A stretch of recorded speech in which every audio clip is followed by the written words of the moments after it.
부동산 세금 큰 파도가 온다. 집 팔려면 오래 넘기지 마라. 안녕하세요. 마술처럼 세금을 줄여주는 마세TV입니다. 오늘은 어제 올라온 한국경제 기사 내용을 같이 보면서 한 번 더 관련 내용들을 사례를 통해서 분석해보는 시간을 준비했습니다.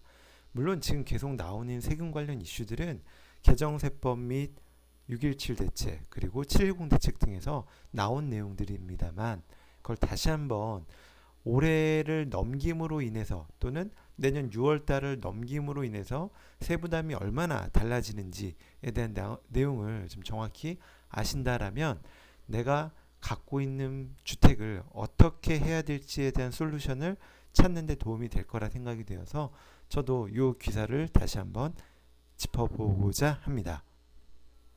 커버 스토리 내용 먼저 살펴볼까요? 올해 집 팔면 유리한 4가지 이유. 장기 보유 특별공제 요건 엄격해져. 실거주 기간이 짧다면 연내 매각을. 다주택자 최종 1주택 개념 생겨. 1주택 되고 2년 지나야 비과세. 자, 어떤 내용인지 하나씩 차근차근 살펴보도록 하겠습니다. 자, 첫 번째 내용입니다. 장기 보유 특별공제 요건 변경. 실거주 2년 시 최대 80% 공제해서 내년부터는 어떻게 된다? 보유기간과 거주기간을 각각 따져서 공제한다. 각각 4%씩 적용을 한다라는 내용이죠. 내년부터 1주택자의 장기보유 특별공제 요건이 까다로워진다. 장특공제는 주택 보유기간에 따라 세액을 감면해주는 제도다. 1주택자의 경우 지금은 2년 실거주 요건을 채우고 10년간 보유하면 최대 80%를 감면해준다. 하지만 내년 1월 1일 이후 양도하면 바뀐 공제 기준을 적용받는다. 최대 80%의 공제율은 유지되지만 거주와 보유기간으로 40%씩을 따로 계산한다. 올해는 3년 거주 및 10년 보유하면 최대 공제율인 80%를 적용받지만 내년에는 거주기간 공제율 12%, 3년 거주했기 때문에 이거와 보유기간 공제율 40%, 10년 보유했기 때문에 이거를 더해 52%의 공제를 받는다. 따라서 보유는 오래 했지만 실제 거주한 기간이 짧은 집에서 차익이 발생했을 때는 언제? 오래 파는 게 절대적으로 유리한 이유다. 자, 이 내용 다시 한번 짚어볼게요. 1세대 1주택 고가주택 장기보유 특별공제에 거주기간 요건을 추가함에 따라 양도소득세 부담은 어떻게 달라지나요? 우리 백문백답에서 이 질문에 대한 내용 한번 살펴봤었죠. 자, 어떻게 됐죠? 결국은 21년 이후 양도분부터는 장기보유 특별공제를 적용할 때 보유기간과 거주기간을 각각 4%씩 적용한다 라고 이야기를 했습니다. 그래서 1세대 1주택자의 경우의 사례를 한번 들었었죠. 조정대상 지역이고 취득가 10억, 양도가 20억, 10억의 양도차익이 발생했을 때 A는 10년 보유 10년 거주했고 B는 10년 보유했지만 거주는 2년밖에 안 했을 때 A와 B의 세부담 차이는 어떻게 될까요? 라는 부분을 한번 살펴봤습니다. 자, A의 경우에는 세법이 바뀐다 하더라도 세부담 변동이 없지만 B의 경우에는 자, 약 6,560만 원이 증가한다. 세부담이. 왜? 장기보유 특별공제 적용하는 방법이 바뀌었기 때문인 거죠. 2년밖에 거주 안 한 B의 경우에는 장기보유 특별공제율이 낮아지기 때문에 왜?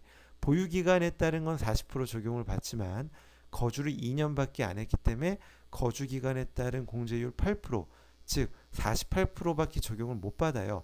현재는 80%를 적용받지만 내년이 되면 48%밖에 적용을 못 받아서 공제율이 작아지기 때문에 내야 되는 세부담이 약 6,560만 원이 늘어난다. 한번 살펴봤던 기억 나시죠? 그렇기 때문에 이러한 주택을 갖고 있다라면 올해 적극적으로 매도를 검토해 보자까지 지난번에 같이 한번 말씀을 드렸습니다. 자, 두 번째 내용입니다. 최종 1주택 개념 도입. 어떻게 되죠?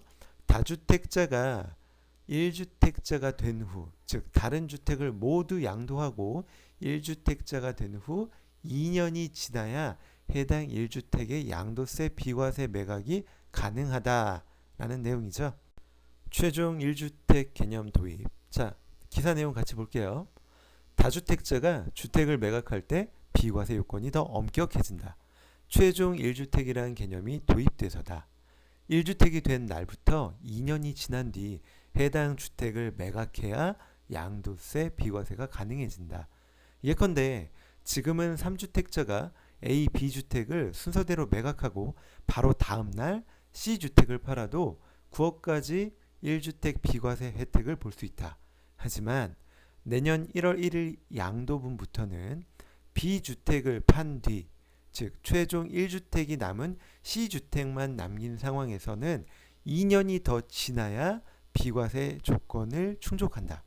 따라서 다주택을 정리하거나 거주주택 갈아타기 등을 고려하고 있다면 연내, 올해 안에 파는 게 바람직하다. 자, 이 내용도 같이 한번 살펴볼게요. 자, 현행 규정을 적용한 사례를 같이 한번 살펴보도록 하겠습니다. 자, 2003년 1월 5일 내가 A란 주택, 종전주택을 취득하고요. 2015년 11월에 신규 주택을 취득합니다. 그리고 올해 11월에 신규 주택을 먼저 팔아요. 당연히 양도세는 냅니다. 내고 나서 올해 12월 5일 날 종전주택을 팔 경우 얘는 양도세 비과세가 가능하죠. 왜? 마지막 주택을 팔 때 비과세를 보는 요건은 어떻게 한다? 네, 그냥 당해 주택 취득일부터 2년만 경과하면 비과세 요건을 충족하니까 양도세 비과세가 가능하죠. 이게 현재 명확하게 깔끔한 규정입니다. 그런데 이제 복잡해지죠. 어떻게? 자, 일단 케이스 1만 가져왔어요. 다양한 케이스가 있지만 종전주택이 있고 신규주택을 취득합니다.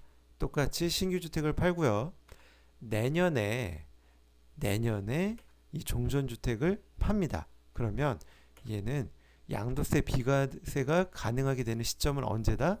자, 21년 이후 바로가 아니라, 즉 당해주택 취득일부터 2년 비과세 보유기간을 충족했을 때가 아니라 언제? 네, 직전주택 양도일, 즉 모든 주택을 양도하고, 정확히 얘기하면 과세로 양도하고 최종적으로 1주택이 남은 시점부터 2년 보유기간을 새로 계산한다 라고 되는 거죠.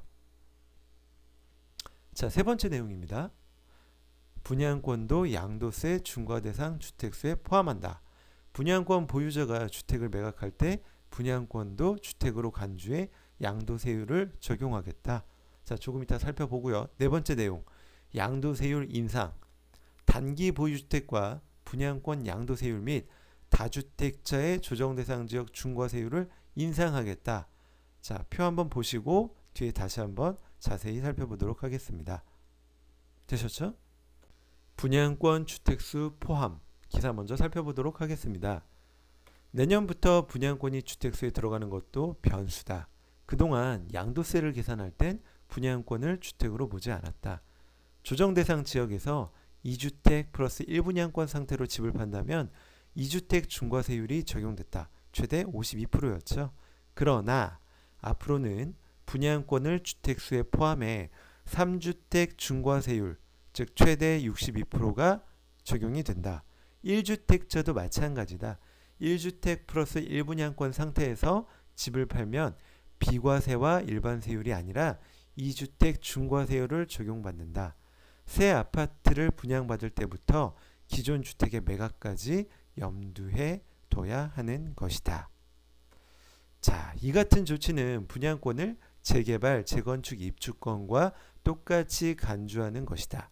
입주권은 그 자체를 매각할 땐 다른 주택 소유 여부를 따지지 않는다. 하지만 주택을 팔 땐 입주권이 중과대상 주택수에 들어간다. 예를 들어 1주택 플러스 2개의 입주권을 가진 사람이 입주권 가운데 하나를 판다면 일반 세율을 적용받는다. 그러나 주택을 팔 땐 입주권이 주택수에 포함돼 3주택 중과세율로 세금을 내야 한다. 자, 내년 1월 1일 이후 취득하는 분양권부터 적용 대상이라는 게 중요하겠죠. 내용을 다시 한번 사례로 살펴보도록 하겠습니다.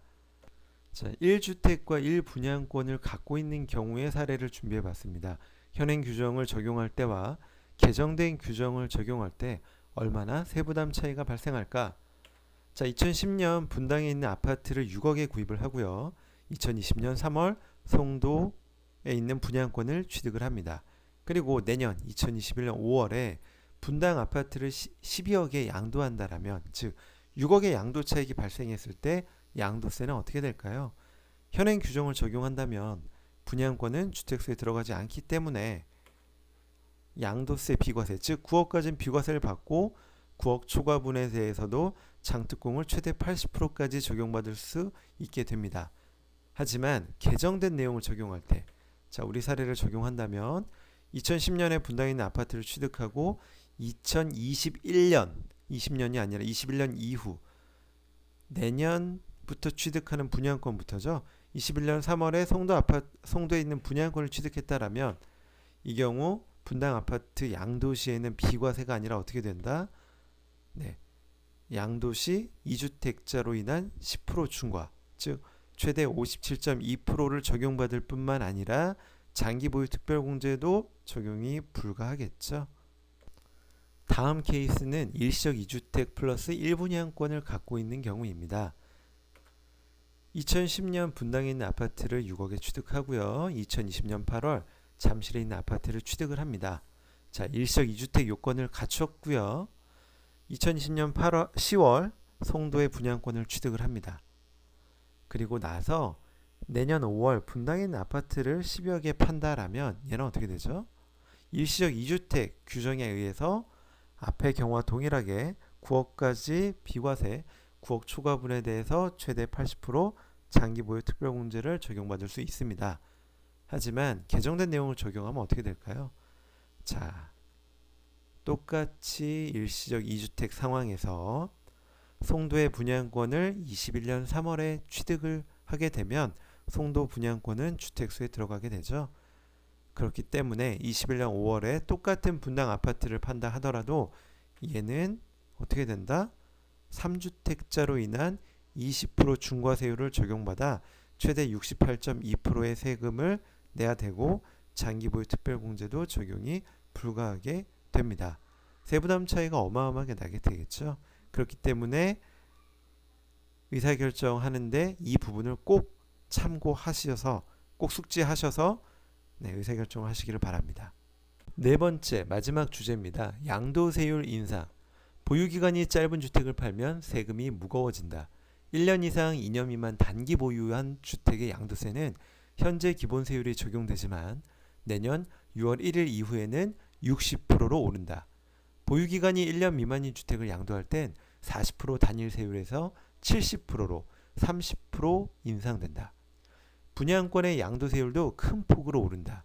그동안 조정대상 지역에선 보유기간에 관계없이 50%, 기타 지역은 기본세율을 적용했다면 앞으로는 지역을 따지지 않고 보유기간이 1년 미만이면 70%, 1년 이상일 땐 60%의 단일세율로 세금을 매긴다. 조정대상 지역 다주택자의 중과세율도 높아진다. 지금은 기본세율에서 2주택일 때 10%, 3주택일 때 20%를 가산해 각각 최고 52와 62%의 중과세율을 적용한다. 하지만 내년 6월 1일 이후부터는 2주택자의 최고 중과세율은 62%, 3주택자는 72%로 더 올라간다. 자, 이 내용도 이렇게 한번 살펴봤었죠. 2년 미만 단기 보유 주택에 대한 양도소득세율 인상을 통해 뭘 한다? 단기 양도차익 실현이 불가능하게 하겠다라고 발표를 했습니다.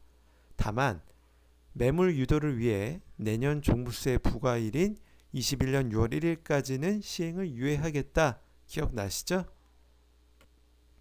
자, 그래서 이런 내용도 국세청 백문백답에서 한번 다뤘습니다.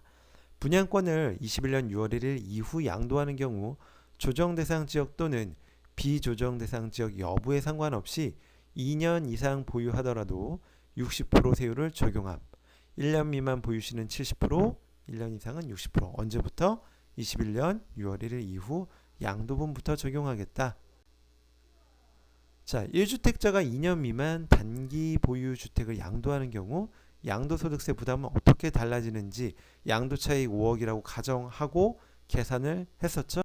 자, 양도차익 5억이라고 가정하고 1년 미만 보유시와 2년 미만 보유시의 세부담 차이를 국세청에서 계산한 내용입니다. 그래서 1년 미만일 때는 자, 얼마나 차이가 나죠? 40%에서 70%로 가기 때문에 1억 5천 정도 차이가 나고요. 2년 미만 보유시는 기본 세율에서 60% 세율로 가기 때문에 약 1억 2,500 정도 세부담 차이가 난다. 시행 시기는 내년 6월 1일 이후 양도분부터 적용하겠다라고 이야기를 했죠. 기억나시죠? 세율 인상 관련 마지막 내용이죠. 1세대 2주택 또는 3주택자가 조정 대상 지역에 있는 주택을 21년 6월 1일 전후에 양도하는 경우 양도소득세 부담 차이가 얼마나 될까? 똑같이 양도 차익을 5억이라고 가정하면 약 5천만 원 정도 차이가 나게 됩니다. 국세청에서 똑같이 계산을 했습니다. 2주택자일 때, 3주택자일 때 각각 세율이 10%, 20% 가산했던 부분을 20%, 30%로 늘리게 되면 세부담 차이가 약 5천 정도 난다. 그리고 얘도 시행 시기는 21년 6월 1일 이후 양도분부터 적용하겠다라고 했기 때문에 이러한 경우에 어쩔 수 없이 주택을 팔 거라면 내년 6월 1일 이전에 양도해야 5천만 원을 절세할 수 있다라고 볼 수 있겠죠. 자, 오늘은 기사 내용을 보면서 이전에 다뤘던 내용을 한 번 더 같이 복습해 보는 시간을 가져봤습니다. 도움이 되셨다면 구독, 좋아요 눌러주세요. 자, 마술처럼 세금을 줄여주는 마세TV였습니다. 감사합니다.